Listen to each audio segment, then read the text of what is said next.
विद्यार्थी मित्रांनो, आज आपल्या विद्यालयामध्ये हा बक्षीस वितरण सोहळा संपन्न होतो आहे। आता सरांनी सांगितल्याप्रमाणे बेस सेटिंगच्या अंतर्गत विविध उपक्रम राबवले जातात आणि काल आपल्या विद्यालयामध्ये नवोदय विद्यालय पलूसच्या वतीनं खूप सुंदर असा उपक्रम राबवण्यात आला। यामध्ये आपल्याला माहितच आहे की निबंध स्पर्धा, चित्रकला स्पर्धा,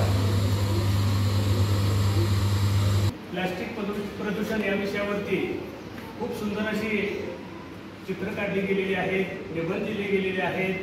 त्याचबरोबर रांगोळी स्पर्धा काल संपन्न झालेली आहे। प्रथमतः मी नवोदय विद्यालयाच्या वतीनं, आपल्या विद्यालयाच्या वतीनं या सर्व स्पर्धकांचं, सहभागी स्पर्धकांचं आणि जे आता यश संपादन करणार आहेत, आता थोड्याच